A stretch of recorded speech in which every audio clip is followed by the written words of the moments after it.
Hello everyone, welcome back to my channel. मी पूर्वा आणि तुमचं सर्वांचं पूर्वाज किचनमध्ये खूप खूप स्वागत आहे। तर तुम्ही इथे बघू शकता की मी इथे छान खरपूस खुसखुशीत असे बोंबील तळलेले आहे आणि त्याचीच रेसिपी मी तुम्हाला आज दाखवणार आहे। तर सगळ्यात पहिले मी इथे 10 ते 12 बोंबील घेतलेले आहेत। ओले बोंबील आहेत हे। विळीवरती आता मी ते कापून घेणार आहे। तर अशा प्रकारे ते आपण क्लीन करून घ्यायचे आहेत। व्यवस्थित त्याचं पोटगळीपासून नीट कापून घ्यायचे आहेत। त्याचे जे कल्ले असतात ते काढायचे आहेत, शेपटी काढायची आहे। आता इथे बोंबील मोठे असतील तर त्याचे 2 तुकडे करायचे आणि हे असे मध्ये कापून घेतले ना की ते चांगले कडक खुसखुशीत तळले जातात। म्हणून असे कडक करण्यासाठी असे कापायचे आहेत। आणि जर का तुम्हाला थोडे सॉफ्ट लागत असतील तर हे मधून कापायची गरज नाही आहे। आता हे बोंबील आपण व्यवस्थित पाण्यामध्ये धुवून घ्यायचे आहेत। मी हे 3 वेळा पाण्यातून धुवून घेते। आता बोंबील धुवून झाले की त्याच्यातलं पाणी काढणं हे इम्पॉर्टंट आहे। जर तुम्हाला बोंबील कुरकुरीत हवे असतील, कडक हवे असतील तर त्याच्यातलं पाणी पूर्णपणे निघालं पाहिजे, कारण ऑलरेडी बोंबलात खूप पाणी असतं। परत हे पाणी जे आपण धुतो ते पाणी राहिलं तर ते नरम होतात। धुवून झाले। आता बोंबलांना आपण सगळं मीठ मसाला लावून ठेवायचा आहे। 1/4 टीस्पून मी इथे हिंग टाकला आहे। अर्धा छोटा चमचा म्हणजे हाफ टीस्पून हळद घेतली आहे। 2 मोठे चमचे 2 टेबलस्पून मी इथे आपल्या घरातलं जे बनवलेला मसाला असतो तो घेतला आहे आणि चवीपुरता मीठ। हे सगळं लावून आपण व्यवस्थित बोंबील चोळून घ्यायचे आहेत। तर सगळ्या बोंबलांना व्यवस्थित मीठ मसाला लागला पाहिजे आणि थोडं 15-20 मिनिटासाठी हे असंच आपण ठेवून द्यायचं आहे बाजूला, की त्यामुळे बोंबलांमध्ये आतमध्ये सगळा मसाला व्यवस्थित पोचतो। बोंबलांना मीठ मसाला लावून ठेवला आहे तोपर्यंत आपण वाटणाची तयारी करूया।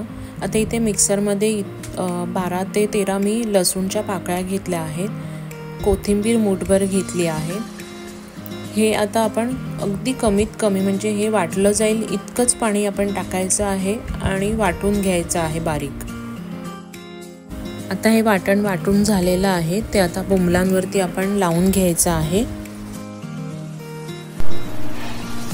वाटण व्यवस्थित सगळं मिक्स करून घ्यायचं आहे। बोंबलांना व्यवस्थित सगळं लागेल असं करायचं आहे। वाटण लावल्यानंतर 10 मिनिटं आपण ते तसंच ठेवून द्यायचं आहे बाजूला।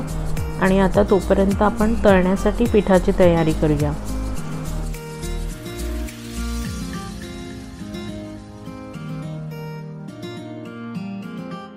तळण्यासाठी इथे मी अर्धा कप तांदळाचं पीठ घेतलं आहे। त्यामध्ये पाव कप मी रवा टाकला आहे आणि थोडंसं चवीपुरता मसाला टाकला आहे। याच्यात मी मीठ टाकलेलं नाही आहे कारण आपण बोंबलांना ऑलरेडी मीठ लावलेलं आहे। पीठ सर्व हे मिक्स करून घ्यायचं म्हणजे सगळीकडे रवा आणि तांदळाचं पीठ व्यवस्थित पसरलं जातं। आता या पिठात सगळे बोंबील बुडवून घ्यायचे आहेत। असे व्यवस्थित ते दाबून घेतले म्हणजे ते सर्व बाजूने पीठ त्या बोंबलांना लागतं, म्हणजे कोट होतं त्याला आणि बोंबील चांगले कुरकुरीत होतात। एका बाजूला आपण तवाही गरम करत ठेवूया आणि आता त्यामध्ये तेल टाकून तेल गरम चांगलं झालं की त्यामध्ये आपण बोंबील तळायला सोडायचे आहेत। बोंबील तळायला खूप वेळ लागतो कारण का ते अगदी मंद गॅसवरती आपल्याला तळून घ्यायचे असतात, तेव्हाच ते चांगले कुरकुरीत होतात। एका बाजूने ते जरा ब्राऊन झाल्यानंतर आपण ते परतून घ्यायचे आहेत। परत दुसऱ्या बाजूलाही तळायला आपण मंद गॅसवरती ठेवायचे आहेत बोंबील परतून। दुसऱ्या बाजूनेही जरा ब्राऊन झाल्यानंतर परत पलटून आपण ते साईडला लावून ठेवायचे आहेत, म्हणजे त्याच्यातलं जितकं पण तेल एक्स्ट्राचं असतं ते खाली येतं तव्यावरती। आणि तसंच बाकीचे बोंबील तळून होईपर्यंत हे बोंबील अजून चांगले कुरकुरीत होतात। बोंबील छानपैकी कुरकुरीत तळून झालेले आहेत। आता आपण त्याला साईडला कांदा आणि कोथिंबीर आणि लिंबाने गार्निश करूया। व्हिडिओ आवडला असेल तर नक्की लाईक करा, शेअर करा आणि चॅनलला सबस्क्राईब करायला विसरू नका। चला तर मग भेटूया पुढच्या व्हिडिओमध्ये. तोपर्यंत bye bye. Thanks for watching.